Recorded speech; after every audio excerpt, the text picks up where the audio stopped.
Assalamualaikum warahmatullahi wabarakatuh. Nama saya Sela Amanda Mahrani dari kelas 07 PIEE 004 Fakultas Ilmu Keguruan Prodi Pendidikan Ekonomi Universitas Pamulang. Tugas ini merupakan salah satu tugas yang diberikan oleh dosen saya, Pak Mawardi, selaku mata kuliah Koperasi dan UMKM. Materi yang saya bawakan dalam video hari ini adalah mengenai pengertian UMKM dan jenis-jenis UMKM. Disimak videonya ya. Nah, sebelum kita ke materi, kira-kira di sini teman-teman ada yang ngerti nggak sih apa sih definisi dari pengertian UMKM? Oke, baik. Mari kita simak definisi UMKM.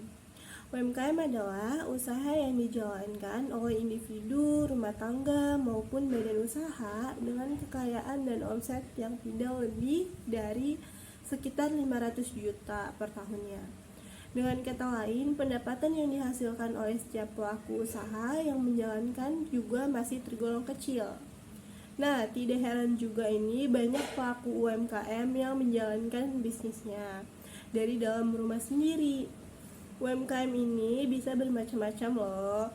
Contohnya seperti bisnis kuliner gerobakan, warung kelontong, hingga mereka ada UMKM yang menjual jasa.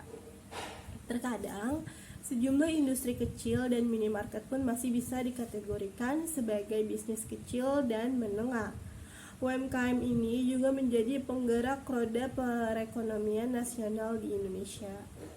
Dari usaha-usaha ini, perputaran uang di pasaran menjadi sangat cepat. Selain itu, para pelaku UMKM juga ikut serta dalam membantu pemerintah membuka lapangan pekerjaan yang lebih banyak. Dengan adanya perkembangan teknologi, ada banyak juga usaha yang naik kelas, di mana sebagai pelanggan. Materi yang saya bawakan dalam video hari ini adalah pengertian UMKM dan jenis-jenis UMKM. Silakan disimak videonya ya. Oke, jadi teman-teman di sini apakah ada yang tahu apa sih definisi dari UMKM? Nah, oke, jadi UMKM ini adalah usaha yang dijalankan oleh individu, rumah tangga, maupun badan usaha dengan kekayaan dan omset yang tidak lebih dari 500 juta per tahunnya.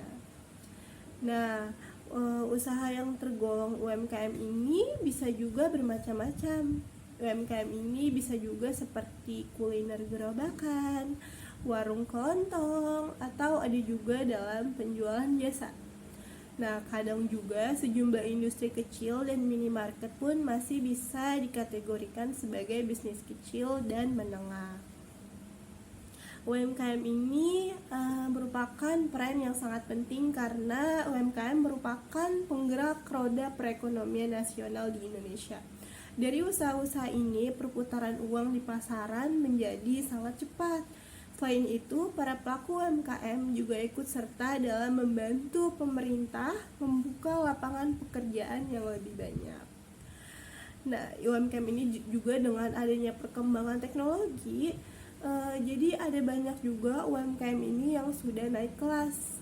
Sebagai pelanggan akan dimudahkan bertransaksi produk-produk mereka. Nah, sebagian besar UMKM ini juga ada yang sudah memiliki website atau sosial media, pokoknya untuk memudahkan orang dari segala penjuru untuk melihat produk-produk yang dijual oleh para pelaku UMKM.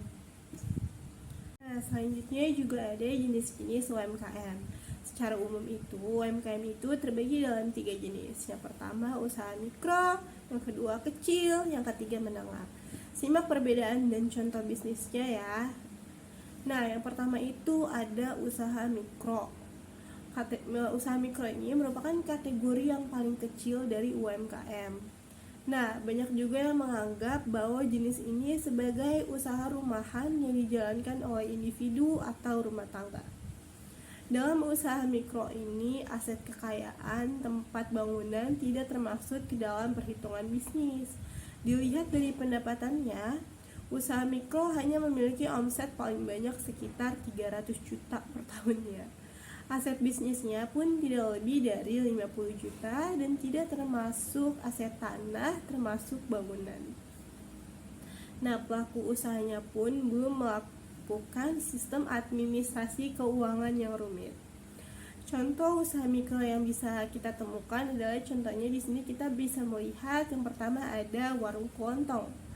Nah, selain warung kelontong itu juga ada usaha pangkas rambut dan pedagang kuliner. Nah, pelaku usaha mikro biasanya menjalankan usahanya sendiri atau dibantu oleh orang terdekatnya. Jika memang menggunakan jasa karyawan, pasti jumlahnya pun tidak lebih dari 5 orang. Nah, selanjutnya ada usaha kecil, di mana usaha kecil ini naik ke usaha yang lebih besar dari mikro. Nah, jenis UMKM yang satu ini memiliki omset di antara sekitar 300 atau 500 juta. Total transaksi yang dilakukan ini harus bisa mencapai lebih dari 2 miliar per tahunnya. Bisnis yang tergolong usaha kecil ini contohnya itu seperti bengkel motor, usaha fotokopi, atau bisa juga yang kita lihat di sini minimarket. Nah, bisa jadi bisnis ini dilakukan oleh perorangan yang memang memiliki modal yang cukup besar. Namun ada juga usaha kecil yang dioperasikan oleh badan usaha yang berisi sejumlah orang. Nah, yang ketiga, di sini ada usaha menengah. Usaha menengah merupakan jenis usaha terbesar dalam UMKM.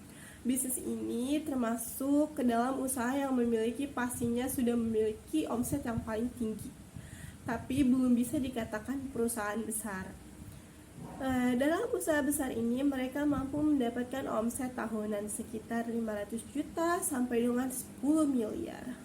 Nah, selain itu, ciri-ciri usaha menengah bisa terlihat dari pengelolaan keuangan yang dilakukan. Nah, mereka yang mengelola keuangan pastinya sudah lebih profesional dan memiliki legalitas dalam bidang tersebut. Kita bisa lihat di sini contohnya itu seperti pabrik roti atau industri makanan kemasan. Nah, usaha-usaha ini tersebut pastinya sudah memperkerjakan karyawan yang lebih banyak daripada yang sebelumnya seperti mikro atau kecil. Nah, setelah itu, kita sudah di ujung video. Terima kasih atas penjelasannya. Mohon maaf jika ada yang kurang. Semoga kalian enjoy ya nonton video ini. Wabillahi taufiq wal hidayah. Wassalamualaikum warahmatullahi wabarakatuh.